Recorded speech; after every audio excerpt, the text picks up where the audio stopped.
If you're watching this video right now, you are likely in the top 10% of the world's population as far as wealth goes. If you have clothes, food to eat, clean water to drink, a little bit of money and a roof over your head, you have it all to the millions of people who don't have clean water to drink, who are so poor that they can't eat, who are in a part of the world that is such a mess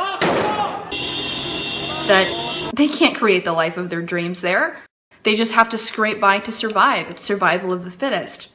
And we're over here in America with the ability to create an amazing life of success and opportunity and reward if we just apply ourselves, if we just think about what we want and work at it. And that's incredible. And with basically the world in the palm of our hands, we're over here in first world countries worshiping things.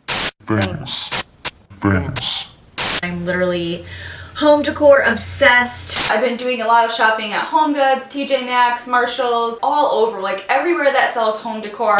Purple! Purple! How fun is that? Farmhousey tiered trays are so in right now. How cute is this? Look how big it is. I knew I had to have this sign. It's so beautiful. How'd you have this? A really cute way to display like crackers and cheese. I basically have to have it. Set is so adorable. How adorable is this? If you love something, you don't set it free, you buy it. Together as a society, we have co-created and been sucked in to the world of materialism, where we literally give our souls, our mind, will, and emotions to things. How about we meditate on this?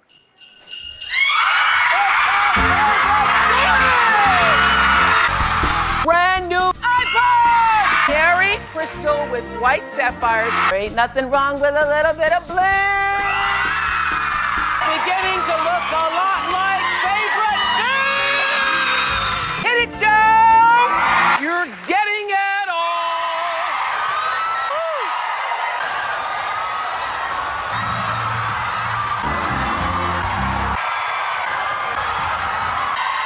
Things, objects, items, to houses, which are just big fancy boxes in which our bodies reside in.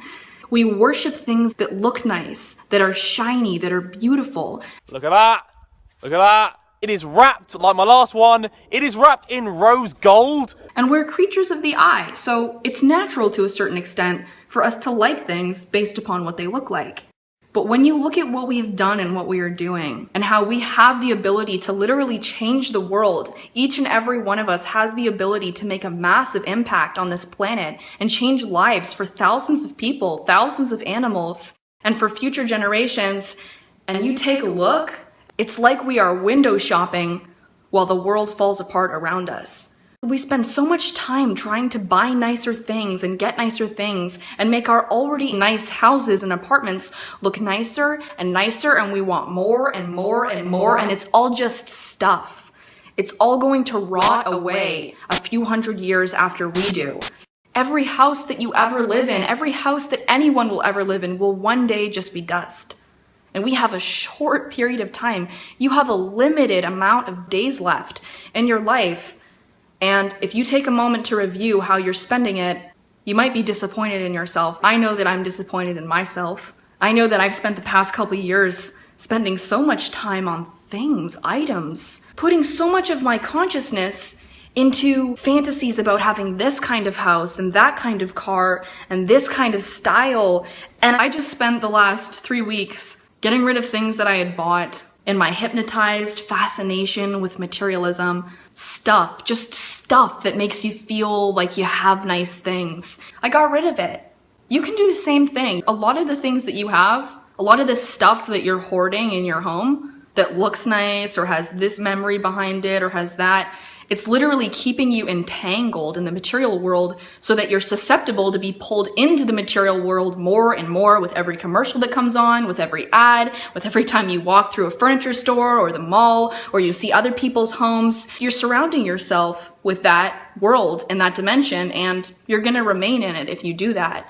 And it's not worth it. It's so not worth it.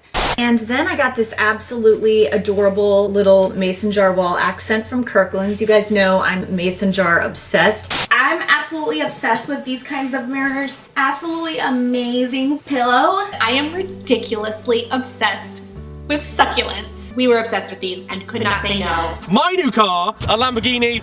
Just look at it, just look at it. Look at this. There's carbon fiber everywhere. What are we living for? Are we living for things? Or are we living for the people and the animals and the future generations that we're sharing this place with? Because what I see everywhere I turn is people obsessed with how their lawns look, obsessed with how their house looks, obsessed with buying new things and having the latest, coolest gadget. See this? Yes, I installed a little remote the other day to her vanities. Awesome. And it's really quite terrifying because every day there is an animal or a person dying that could have been helped or saved by this privileged society of window shoppers. Because that's what we're doing. We're looking in nice windows at nice things while our fellow beings, our fellow earthlings, people and animals are suffering and dying. And we're just happy to get a nice new addition to our kitchen. And believe it or not, the picture is from the one spot at Target. I know, I couldn't even believe it myself. Or a nice new addition to our home. Holy crap, it's as big as the wall! Look at the size of that thing. It's going to get mounted on the wall up there. We're all guilty of it. And we all deserve self-actualization. We all deserve to live the life that we want. But the level to which we are worshiping materialism and the level to which we are being sucked into the material dimension, like I said, it's terrifying. Look at the size of this. Like, you stand there, like, leave your arm out like that. Even spiritual people and motivational speakers and leaders and artists and creators, look at some of their homes.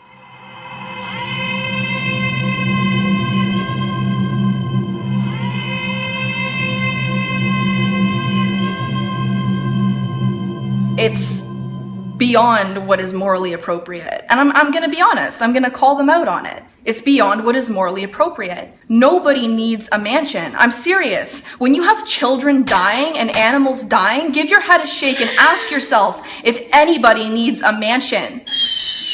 Dying, the breath is leaving their lungs. Their eyes are rolling to the back of their head and they are dying.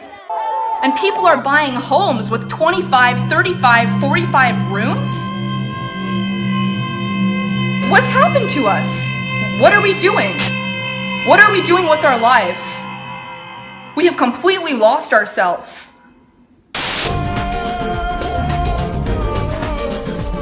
Here we are in the lavish living room.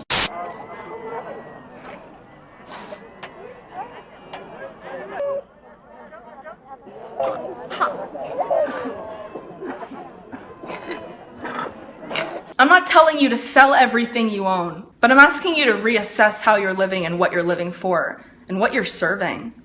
What are you serving here on this planet? Our addiction to materialism and our fascination and worship of materialism has actually structured our economy in a way where our economy depends on us continuing and perpetuating our addiction to the material world. People's jobs, people's ability to make a living is now dependent on us continuing to want more and more and more and more. We're gonna have to change. If the change that needs to happen on this planet means that we're going to have to create new jobs and change the way that we live, then that's just what we have to do. Change is difficult, but it's not nearly as bad as what we're doing right now and the effect that that's having on humanity as a whole. This is a reason to have a child. How cute is that? Super. Okay, that's my favorite. So this is what I think about shoes. You gotta have at least 5 pair. Take a picture of it on my arm. Hello, darling. Like it?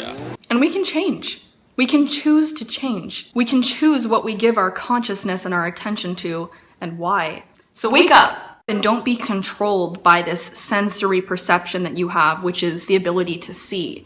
Don't be controlled and hoard things into your reality because it looks nice. Don't live for that, because that's not worth living for.